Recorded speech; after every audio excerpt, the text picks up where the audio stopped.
Atos capítulo 20, versículo 13. Quanto a nós, fomos até o navio e embarcamos para Assos, onde iríamos receber Paulo a bordo. Assim ele tinha determinado, tendo preferido ir a pé. Quando nos encontrou em Assos, nós o recebemos a bordo e prosseguimos até Mitilene. No dia seguinte, navegamos dali e chegamos de fronte a Quio. No outro dia, atravessamos para Samos e um dia depois chegamos a Mileto. Paulo tinha decidido não aportar em Éfeso para não se demorar na província da Ásia, pois estava com pressa de chegar a Jerusalém, se possível antes do dia de Pentecostes. De Mileto, Paulo mandou chamar os presbíteros da igreja de Éfeso. Quando chegaram, ele lhes disse: vocês sabem como vivi todo o tempo em que estive com vocês. Desde o primeiro dia em que cheguei à província da Ásia, servi ao Senhor com toda a humildade e com lágrimas, sendo severamente provado pelas conspirações dos judeus. Vocês sabem que não deixei de pregar-lhes nada que fosse proveitoso, mas ensinei-lhes tudo publicamente e de casa em casa. Testifiquei tanto a judeus como a gregos que eles precisam converter-se a Deus com arrependimento e fé em nosso Senhor Jesus. Agora, compelido pelo Espírito, estou indo para Jerusalém, sem saber o que me acontecerá ali. Eu só sei que em todas as cidades o Espírito Santo me avisa que prisões e sofrimentos me esperam. Todavia não me importo, nem considero a minha vida de valor algum para mim mesmo, se tão somente puder terminar a corrida e completar o ministério que o Senhor Jesus me confiou, de testemunhar do Evangelho da graça de Deus. Agora sei que nenhum de vocês, entre os quais passei pregando o reino, verá novamente a minha face. Portanto, eu lhes declaro hoje que estou inocente do sangue de todos, pois não deixei de proclamar-lhes toda a vontade de Deus.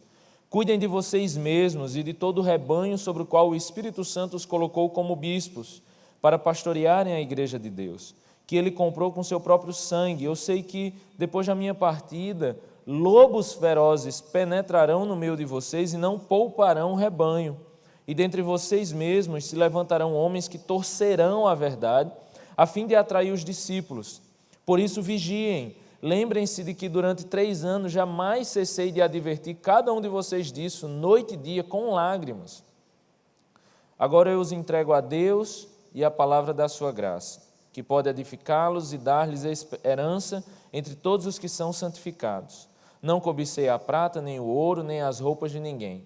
Vocês mesmos sabem que estas minhas mãos supriram minhas necessidades e as de meus companheiros. Em tudo o que fiz, mostrei-lhes que, mediante trabalho árduo, devemos ajudar os fracos, lembrando as palavras do próprio Senhor Jesus, que disse: há maior felicidade em dar do que em receber. Tendo dito isso, ajoelhou-se com todos eles e orou.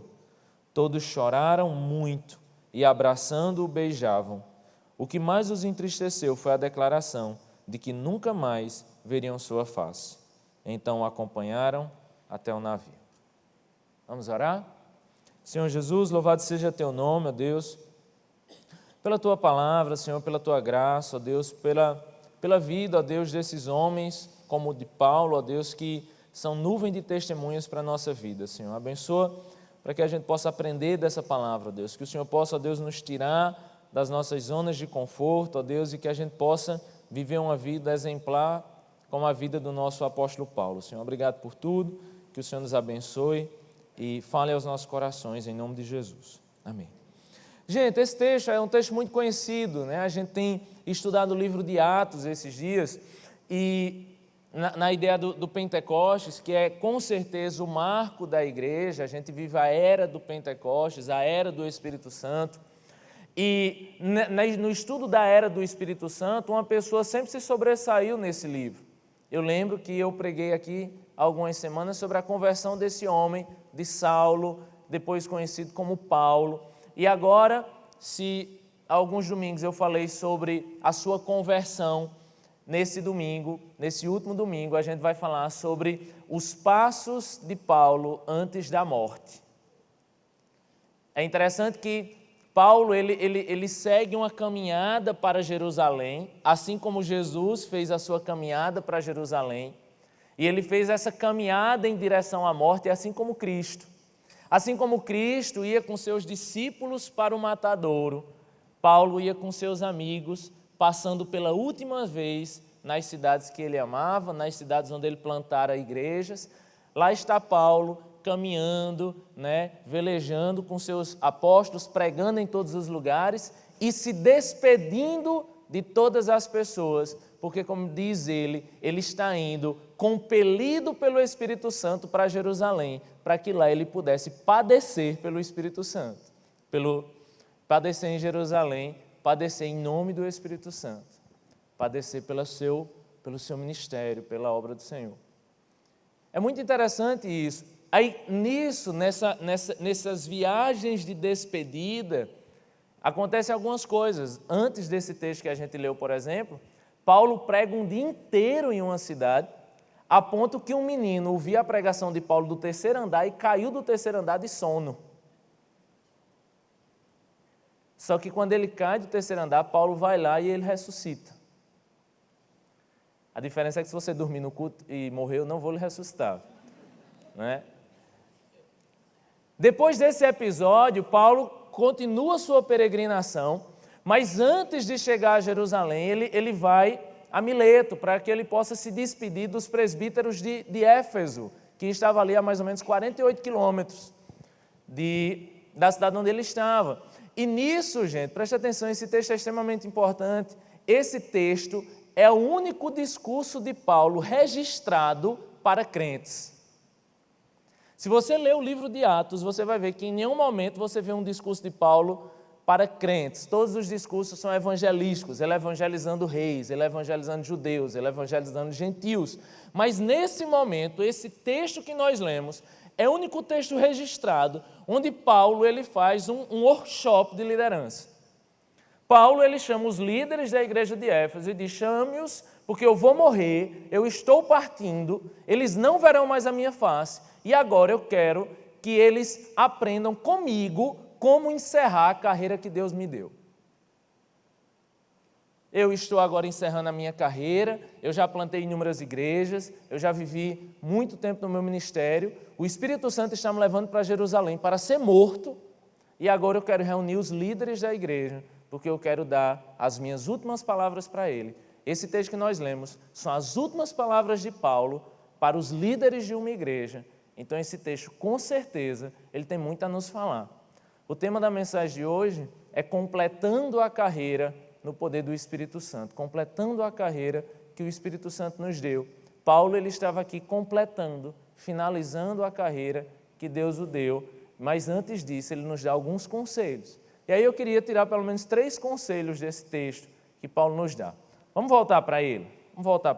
Quando chegaram, ele lhes disse, olha o que Paulo diz para os presbíteros. Os presbíteros eram os líderes, tá? Essa nomenclatura presbítero, bispo, pastor, apesar de algumas comunidades ressaltarem essas diferenças, a gente entende que aqui era um termo meio sinônimo para líderes, tá? Então, Paulo chama os líderes e diz: olha, vocês sabem, versículo 18, como eu vivi todo o tempo em que estive com vocês, desde o primeiro dia em que cheguei à província da Ásia. Eu servi ao Senhor com toda a humildade e com lágrimas, sendo severamente provado pelas conspirações dos judeus. Vocês sabem que eu não deixei de pregar-lhes nada que fosse proveitoso, mas eu ensinei-lhes tudo, publicamente e de casa em casa. Testifiquei a judeus e a gregos que eles precisam converter-se a Deus com arrependimento e fé em nosso Senhor Jesus. É interessante que Paulo está encerrando a carreira dele, ele encerra a carreira dele dizendo assim: olhe a minha história, olhe o meu passado e veja que você só pode encerrar a carreira se você honrar com a sua história a carreira que Deus me deu. Paulo diz: olha para a minha história, olha para a minha vida, veja o que é que eu fiz. Paulo não diz isso como orgulho, gente. Algumas pessoas veem Paulo dizendo, Paulo chega a dizer: olha, sejam meus imitadores, assim como eu sou de Cristo. Eu lhe pergunto, Paulo diz isso, gente, por soberba? Paulo diz isso por soberba? Paulo chega para você, para nós, e diz nas Escrituras, sejam meus imitadores, assim como eu sou de Cristo. Paulo fala isso com soberba? Quando Paulo chega para os presbíteros, para os líderes da igreja, e diz, olhem para a minha vida, olhem para a minha história, olhem como eu vivi, ele diz isso com soberba, gente? Não. Paulo diz isso na segurança do Espírito Santo. Paulo diz isso, sabe, no poder do Espírito Santo. Paulo diz isso entendendo, gente, que ele não é nada. Entendendo que, como ele vai dizer mais na frente, a minha vida em nada é preciosa se ela for para mim mesmo. Paulo está aqui dizendo, olhe para a minha história, porque a gente reconhece, gente, as árvores pelos frutos. Nós reconhecemos as árvores pelos frutos. Você quer olhar o ministério de alguém, olha a vida dessa pessoa. Paulo diz, olhe para mim, veja o que é que eu faço, veja como eu vivi, veja que eu preguei o evangelho para todo mundo, veja que eu não fiz distinção de grego, de judeu, sabe? Eu não fiz distinção de pregar para negro, para branco, para mulher, para homem, para rico, para pobre, eu preguei para todos. Veja que eu não subornei vocês, vejam que eu não explorei vocês. Vejam que eu fui um pastor que não fiquei cobrando nada de vocês, ao contrário, eu me sustentava. Paulo fazia redes.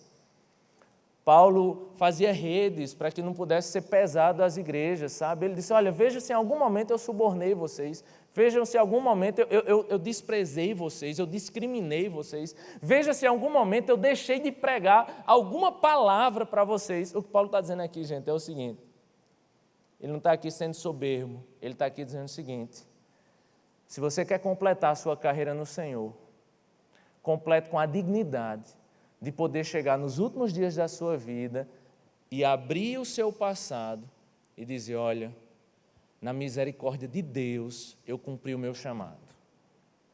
Pela graça de Deus, eu fiz tudo aquilo que Deus pediu para fazer. Quem de nós, gente, pode chegar e abrir a nossa história, sabe? Não que você não tenha pecados, lógico, sabe? Mas como seria maravilhoso se nós pudéssemos chegar, sabe, nos últimos dias da nossa vida e dizer, olha, eu fiz tudo o que eu pude fazer. Eu não subornei as pessoas, eu não discriminei as pessoas. Ou como Paulo diz, eu estou indo, mas eu não serei culpado do sangue de nenhum de vocês. Sabe o que ele está dizendo? Se algum de vocês não se converter, ou se algum dos que passaram pela minha vida não se converter, eu não sou culpado de nada disso, porque eu fiz a minha parte. Eu preguei para todos que apareceram na minha frente. E eu preguei e eu falei a vontade do Senhor toda, plena. Eu falei tudo que tinha para falar. Tudo que eu aprendi eu falei. Tudo que eu recebi eu dei. Tudo que foi me dado, que eu aprendi, eu ensinei. Eu fiz tudo. Quem de nós, gente, pode falar isso? Talvez você hoje é culpado do sangue dos seus pais. Deixa eu lhe explicar isso, só para você não ficar morrendo de medo. Essa expressão, a gente acredita que não quer dizer que se alguém for para o inferno, porque você pregou, vai chegar você no céu, aí Deus vai tirar uma pedra do seu galardão. Ou vai te jogar no inferno também. Vai lá, você não quer que ele fosse lá também. Deus não vai fazer isso. Tá?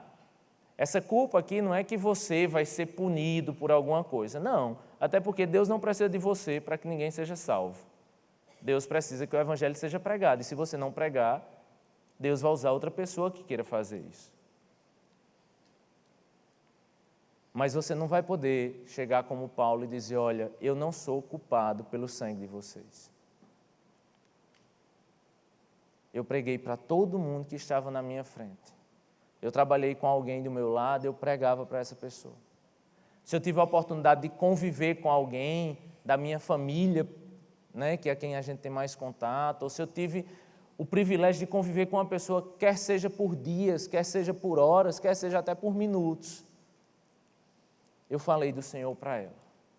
Eu honrei a missão, eu honrei a carreira, eu honrei aquilo que Deus me deu. Eu fiz tudo aquilo que foi me dado fazer e eu fiz com humildade, Paulo diz, né? E fiz em meio aos sofrimentos. A gente só cumpre a nossa carreira, gente, se a gente for fiel ao nosso chamado. Você só encerra o chamado que Deus lhe deu se você for fiel ao testemunhal que Deus fez na sua vida. Paulo sabe o que é isso, gente? Esse é o sentido de Pentecostes, porque, deixa eu lhe explicar uma coisa, né? Já foi falado aqui, mas vamos encerrar essa série enfatizando. O Espírito Santo, ele não vinha sobre todos. no Antigo Testamento. No Antigo Testamento, o Espírito Santo vinha só sobre 3 tipos de pessoa. Né? Quem fez escola bíblica aí? Vinha sobre quem, gente? Exatamente, parabéns vocês dois. Vinha sobre os profetas, sobre os reis e sobre os sacerdotes. E aí lá no Antigo Testamento, lá em Joel, foi profetizado, olha, haverá um dia em que o Espírito Santo descerá sobre todos, e não mais sobre alguns. E essa profecia, gente, se concretizou em Pentecostes, em Atos 2.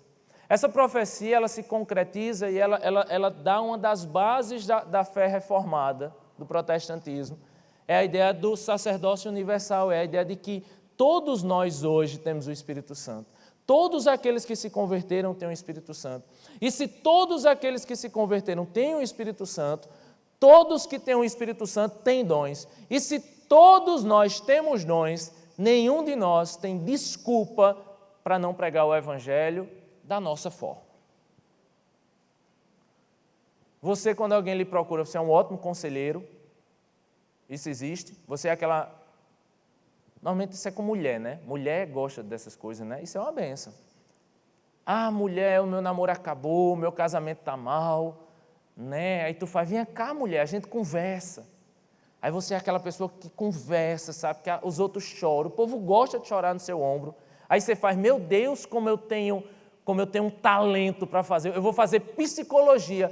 Tá bom, pode fazer, mas antes de tudo entenda, Deus te deu um dom, você é um conselheiro. Você é professor, né? Você ganha dinheiro sendo professor. Você ensina álgebra 52, né? Álgebra ultra avançada. Você consegue fazer as pessoas entenderem, sabe, as coisas mais complexas, os problemas mais difíceis, sabe? Aí você faz, meu Deus, olha como Deus me deu um talento, eu sou muito bom nisso. Você tem que ensinar a palavra, meu irmão, porque se você consegue ensinar álgebra, imagina como vai ser fácil ensinar a Bíblia. Como é que você é um professor lá fora e você nunca se preparou, sabe, se prontificou a estudar para dizer, olha, se eu ensino lá álgebra, química e bênção, faça isso para a glória do Senhor, mas se você ensina lá, meu irmão, ensina aqui. Ensina a palavra, se aprofunda na palavra, você tem tanto tempo para estudar química orgânica, que desgraça maior do que isso? Eu ensinava direito, às vezes eu me pegava assim, lendo o Vadimé, com lei que só a bexiga, e eu lendo uns textos, uns negócios, e às vezes eu pegava uma disciplina chata que o coordenador me dava, e eu dizia, só me dê filosofia para eu pregar, aí ele me dava direito civil. Aí eu falava de contrato e dizia que Jesus quer fazer um contrato com a gente, eu ia nessa doideira assim, sabe? Mas eu lembro que eu ficava estudando isso, eu fazia, meu Deus, eu vou dar esse curso todinho, eu vou dar da melhor forma, mas no final eu vou falar de Jesus para esse povo. Se Deus me deu capacidade de ensinar, gente, é porque Deus também me deu capacidade de ensinar dentro da igreja. Agora você não se interessa de estudar as coisas do Senhor. Sabe, Deus te deu capacidade de estar na sua empresa, liderando sua empresa. Você lidera vários funcionários, você sabe gerir conflitos. E porque você não entendeu ainda que você pode liderar um grupo pequeno, que você é um pastor. Porque você não entendeu ainda que você pode usar isso para o Senhor. No fim da vida, gente, você não vai mostrar suas empresas para ninguém, a gente não vai mostrar quantas aulas nós temos, a gente não vai mostrar nada disso. A gente pode chegar no fim da nossa carreira e dizer, eu honrei aquilo que Deus me deu. Deus me deu a capacidade de falar e eu honrei isso. Eu honrei o meu chamado, eu honrei aquilo que Deus me deu, porque eu, assim como disse Paulo, eu sou um vaso de barro, eu não sou nada, por fora aqui você não vê nada, né? Você me vê aqui feio, magro, com uns culotes, eu botei essa camisa, achei horrível, mas eu estava atrasado, tive que vir. Eu sou um vaso de barro, gente, eu não sou nada, eu não sou ninguém. Sou ninguém, eu sou lá nada, não sei falar, eu gaguejo, sabe, eu sou enrolado, sabe, mas Deus me deu dentro de um vaso de barro, a Bíblia diz que Deus nos deu um tesouro, dentro dessa carcaça cheia de falhas, cheia de rupturas, cheia de problemas, Deus te deu um tesouro, é esse tesouro que se ficar tampado dentro de uma caixa, ele não resplandecerá a luz para os ímpios, para os pecadores, gente. você tem um tesouro dentro de você. Honre o tesouro que você tem dentro de você. Abra-se para o mundo, abra-se para o Senhor, abra-se para que o mundo possa ver o tesouro que tem dentro de você, senão no seu epitáfio, esse discurso de Paulo é um epitáfio, senão no seu epitáfio não terá nada além de empresas e clientes e coisas que necessariamente não terão valor nos céus. Você precisa entender o tesouro que tem dentro de você. Era isso que Paulo disse: eu não tenho minha vida por preciosa. O que eu tenho, gente, é um tesouro que foi me dado, sabe, que foi permitido no dia de Pentecostes, que foi me dado em minha conversão, que foi aperfeiçoado em minha trajetória e que eu não neguei até hoje, não negarei até o fim da minha vida. E aí Paulo ele continua, diz: olha, vocês viram a minha vida. E uma coisa é verdade, a nossa vida, o nosso testemunho, ele enfatiza o que nós falamos, né? Os nossos atos, eles ratificam as nossas palavras. E aí Paulo diz: olha, vocês me conhecem, vocês sabem como eu vivi.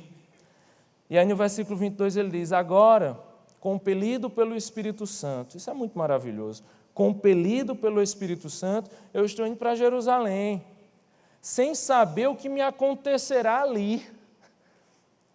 O Espírito Santo está me levando para Jerusalém, eu não sei o que vai acontecer ali. Agora sim, eu tenho uma ideia do que vai acontecer ali.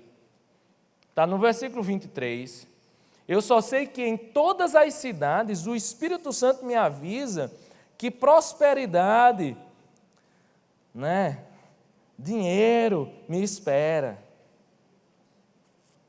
Não, o Espírito Santo me avisa que uma promoção me espera, né?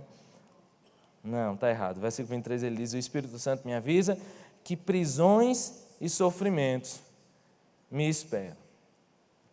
É engraçado que Paulo disse que era avisado, ele estava indo para Jerusalém. Em cada passo que ele dava, chegava alguém e profetizava: você vai morrer. Você está indo para Jerusalém? Então, você vai morrer. Quer ver um caso que acontece depois disso? Vira a página da sua Bíblia, lá no capítulo 21, versículo 10. Capítulo 21, versículo 10. Depois de passarmos ali vários dias, desceu da Judéia um profeta chamado Ágabo.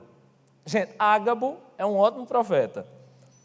Vindo ao nosso encontro, ele tirou o cinto de Paulo. Veja só que atrevido, né? Eu acho o máximo esses profetas. Ele tirou o cinto de Paulo e, amarrando as suas próprias mãos e pés, disse: assim diz o Espírito Santo, desta maneira os judeus amarrarão o dono desse cinto em Jerusalém e o entregarão aos gentios.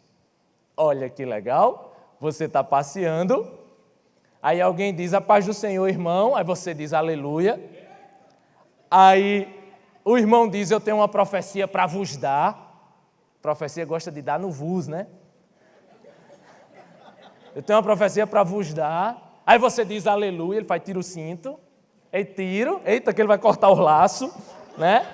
Vai tirar os empecilhos, vai chutar sei lá o quê. Vai dar de bicuda na cara do cão, né? Vocês já viram essa música? Isso é uma música, né? Vocês já viram? Eu não vou cantar não, vocês não pediram. Aí, não peçam, gente, não vou cantar. Não vou. Então, eu só posso fazer isso no sábado. Então, o cara pega o cinto, amarra as mãos e os pés e diz: Paulo, assim o Espírito Santo me diz, assim como esse cinto amarra as mãos e os pés, isso acontecerá ao dono desse cinto. Paulo dá uma olhada, vê a marca do cinto, nota que é o dele. Os amigos de Paulo vê logo que é o dele, aí diz o quê? O que é que tu diria se alguém chegasse e dissesse assim: eis que o Senhor vos diz, muito sofrimento vai vir sobre você. Misericórdia. Tem gente que diz também o quê? Está amarrado. Amarrar é a pior coisa que você faz. Para quê? Vai criar, né? Está amarrado, está repreendido, está expulso, né? Versículo 12. Quando ouvimos isso, nós e o povo dali rogamos a Paulo que não subisse para Jerusalém. Gente, olha isso, os amigos de Paulo, aqui é crente, é uma profecia. Os amigos de Paulo se preocupam com Paulo. Diz: Paulo, eu te rogo, não vá. Não vá. Então Paulo respondeu, versículo 13: por que vocês estão chorando e partindo meu coração? Estou pronto não apenas para ser amarrado, mas também para morrer em Jerusalém, pelo nome do Senhor Jesus. Como não pudemos dissuadi-lo, desistimos e dissemos: seja feita a vontade do Senhor. Eu não posso lhe dizer e fazer uma teologia de que toda vez que sofremos, Deus nos avisa. Acho que eu não posso. Em muitos casos isso acontece. A Bíblia diz que no mundo nós teremos aflições, mas tendo bom ânimo, porque eu venci o mundo. Mas as aflições e o sofrimento, gente, é algo que sempre vai acontecer na vida de um cristão. A gente não tem como fugir da dor.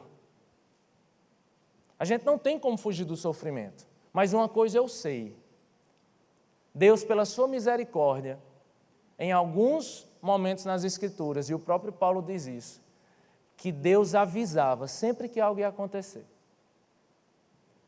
Deus chegava e dizia: olha, Paulo, você vai sofrer, isso vai acontecer, você será amarrado, você será preso, sabe?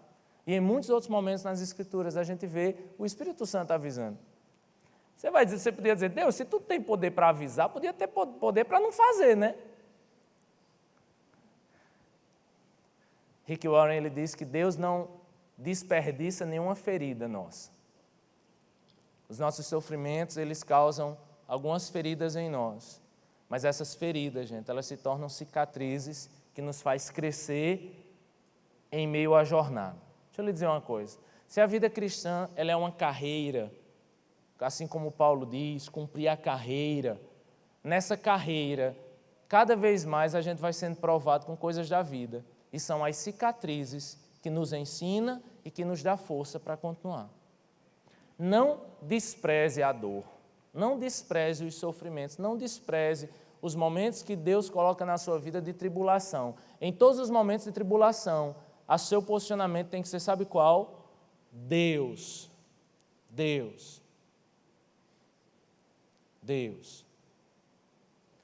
Não peço necessariamente que me tire esse cálice, peço que seja feita a tua vontade. Isso foi o que o Senhor fez, isso foi o que Paulo disse aqui.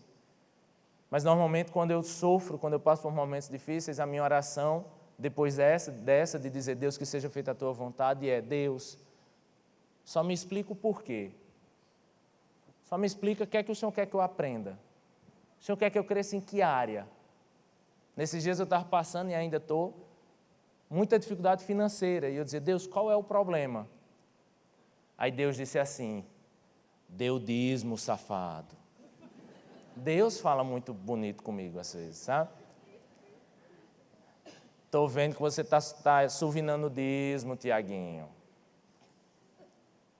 Sabe? E é maravilhoso quando você começa a ver que o dízimo virou uma obrigação e tudo mais, e você começa a manipular isso diante do Senhor, e aí vem o aperreio, e você, ao invés de dizer: já está repreendido, gafanhoto do inferno, você diz: obrigado, Deus, por me fazer passar por isso, para que eu possa aprender e continuar a minha carreira honrando ao Senhor.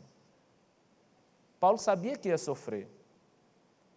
E ele não estava fugindo do sofrimento, ele estava simplesmente dizendo: Deus, que seja feita a tua vontade, para que eu possa continuar a minha carreira. Você quer concluir a sua carreira?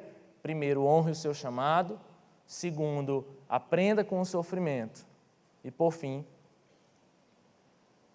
todavia, não me importo, nem considero a minha vida de valor algum para mim mesmo, se tão somente eu puder terminar a corrida e completar o ministério que o Senhor Jesus me confiou de testemunhar do Evangelho da graça de Deus. Essa frase é muito forte de Paulo. Paulo diz: olha, eu em nada tenho a minha vida por preciosa. Se eu não puder concluir aquilo para o qual eu fui chamado, nada disso vai ter valor. Eu não considero a minha vida em nada valiosa para mim. Você notou isso? Eu não considero minha vida em nada valiosa para mim. Essa minha vida que eu fico querendo viver apenas para receber coisas para mim, sabe? Essa vida que a gente vive, né? Se preocupando apenas conosco, se preocupando apenas com aqui, o retorno que isso vai me dar. Se minha vida ela só tem valor para mim, então ela não tem valor algum.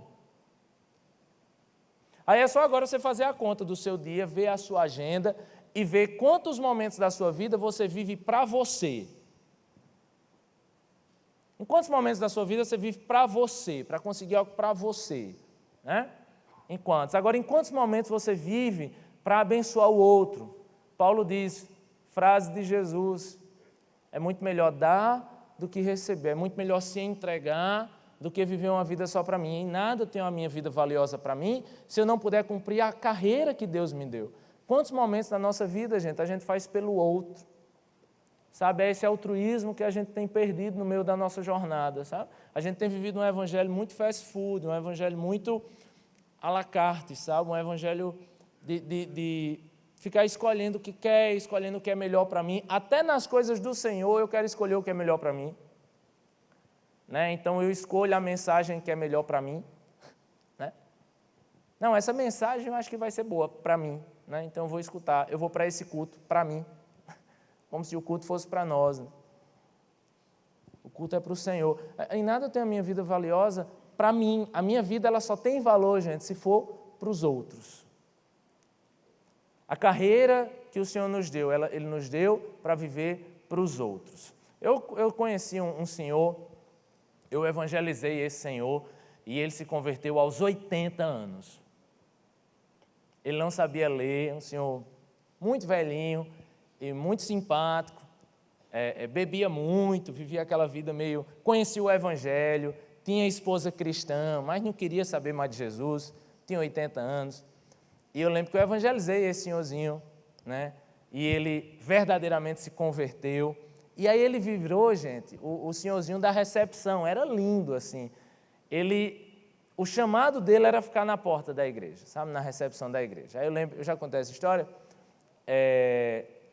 Eu lembro que uma vez eu fiz um culto, era culto da mocidade no domingo, né? E quem pregava era o pastor de jovens, que era eu. E aí eu lembro que a gente fez um culto bem especial, botou só jovem trabalhando no culto, e o senhorzinho, ele tinha que estar lá, se tirasse ele da porta ali, ele morria. Então ele ficou lá, e eu lembro que eu fiz uma pesquisa, né? Para que o povo respondesse o que é que ele gostou, se ele gostou do pregador, entendeu? Botei essa pergunta ali embutida, né? E tal. Eu sei que eu preguei, aí corri para ver as pesquisas. Rapaz, fiquei muito frustrado. Ninguém falou do pregador.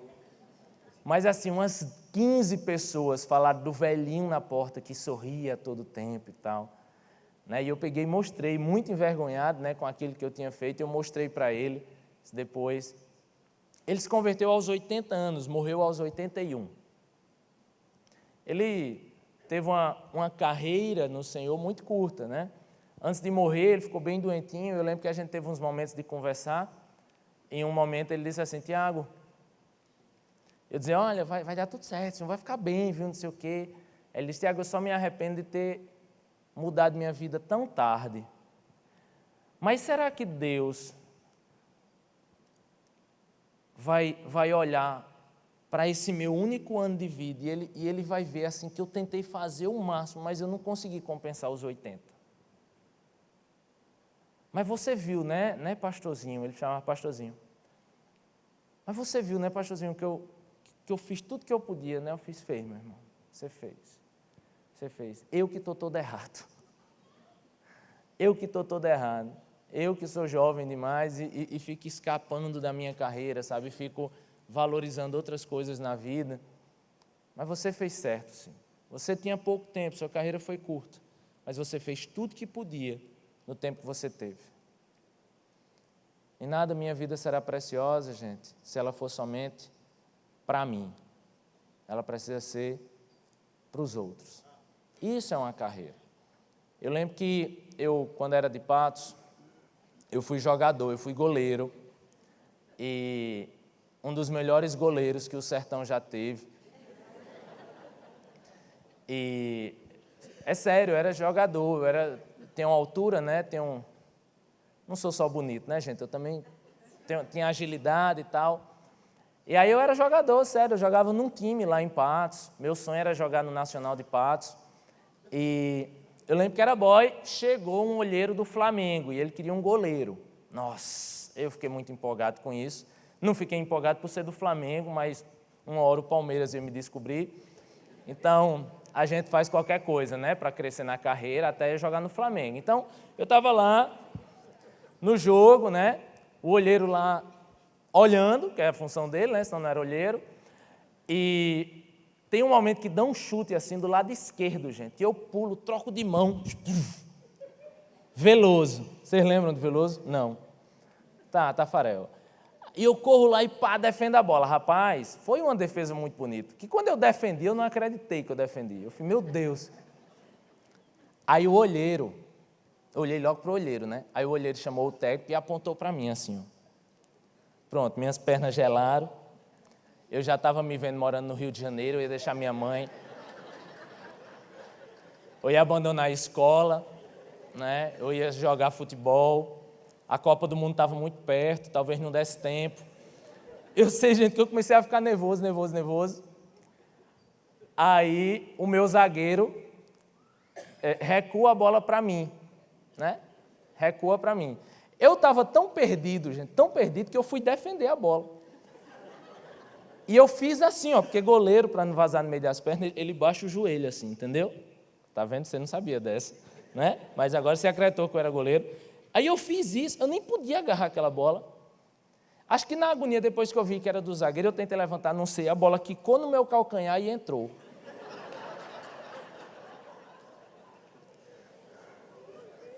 Você está rindo, mas eu chorei muito nesse dia. Ria bem muito. Se não fosse isso, gente, quem foi o goleiro dessa Copa agora? Quem? Júlio César. Pronto. Ganhou ou perdeu? Perdeu. Por quê? Porque eu levei aquele frango. Entendeu? Eu nunca mais joguei futebol. Esse dia foi o último dia que eu joguei futebol na minha vida. Sério mesmo. Nunca mais joguei futebol. Eu parei de ir para os treinos, eu fiquei com tanta vergonha, gente, que eu desviava da casa dos meus amigos, para eles não me verem, porque passou 2 anos eles me chamando de frangueiro. Eu nunca mais joguei futebol, me envergonhei muito de tudo isso, né? Eu não queria jogar e tudo mais. Beleza, desisti da minha carreira de futebol, comecei a me converter, né? Está parecendo testemunho de jogador, né? Me converti aí, né? E eu lembro, quando o pastor me chamou para liderar a juventude da igreja, eu fiz, pastor, eu posso até liderar a juventude, mas eu não prego nem oro, porque eu tenho vergonha, né? Eu sempre fui muito tímido, gente, é sério, eu sempre fui muito tímido. Eu não fazia seminário de escola, não tem aquele terror que o professor faz de passar seminário, né? Que ele veio dar aula, manda os alunos dar aula, pronto, né? Eu não fazia nenhum. Né? Eu gaguejava, não sei o quê, errava tudo, nunca fui de falar em público. E aí o pastor fez, Tiago, lidera. Eu falei, beleza, agora eu vou chamar o cara que ora e vou chamar um cara para pregar. Ele fez, beleza, então eu era só o organizador do culto, né? Até o dia que o cara que ora faltou. Aí eu fui, peguei o microfone, fiquei ali e fiz, Senhor, abençoa aí esse culto aí, né? E tal. Amém, em nome de Jesus, amém. Passou mais uns meses, o cabo que pregava faltou. Aí eu fui, abri a Bíblia, preguei a pior pregação da minha vida, acho que eu tive pena do pessoal, depois eu fui para a porta e pedi desculpa. Foi mal, perdão.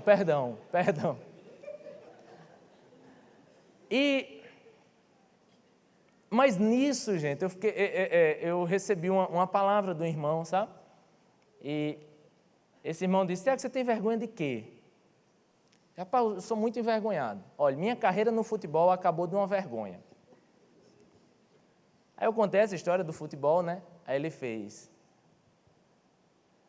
não deixe sua carreira no Senhor ser destruída pela vergonha.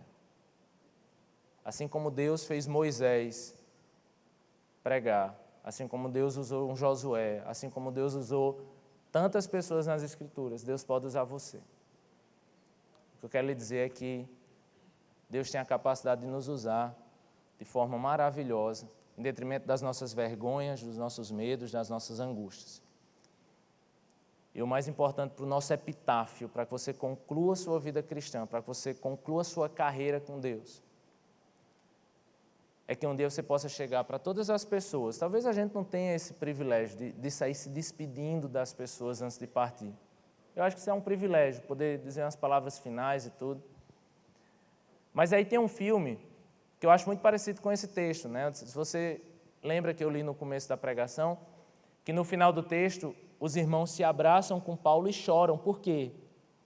Porque era a última vez que estavam vendo Paulo. É muito ruim você ver uma pessoa pela última vez, né? E tem um filme que fala um pouco sobre isso. São dois homens, dois senhores, que sabem que vão morrer porque tem uma doença terminal e eles fazem uma lista e eles começam a anotar coisas que eles vão fazer até antes de morrer. Vocês já assistiram esse filme? É com aquele cara, Alexander e Rex Schneider. Vocês não entenderam, porque vocês não sabem inglês.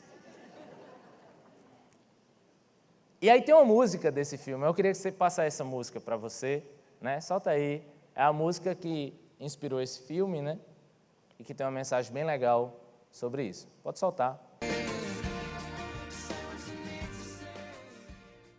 Para a gente conseguir encerrar a nossa carreira que o Senhor nos deu, o mais importante é que a gente possa fechar arestas, fechar histórias passadas, fechar coisas que ficaram para trás.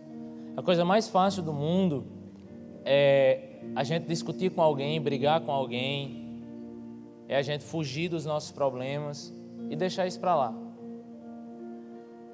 Nos últimos dias de vida, se você soubesse que eram seus últimos dias, com certeza você queria ter tempo para dizer o que você precisa dizer, para abraçar quem você precisa abraçar, para viver o que a gente precisa viver.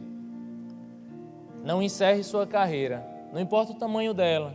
Se como a do meu amigo que começou aos 80 e terminou aos 81. O que importa na nossa carreira não são os anos em que ela aconteceu, mas é a certeza que você cumpriu em tudo aquilo que o Senhor tinha para você. Diga aos outros o que você precisa dizer. Peça perdão, abrace, ame, evangelize, cumpra sua missão. Talvez você tenha se frustrado como eu em algumas carreiras, mas a carreira mais importante, a que faz a nossa vida ter algum valor, é o ministério que o Senhor Jesus nos deu. Você é um vaso de barro, mas dentro de nós tem um grande tesouro. Deus nos abençoe.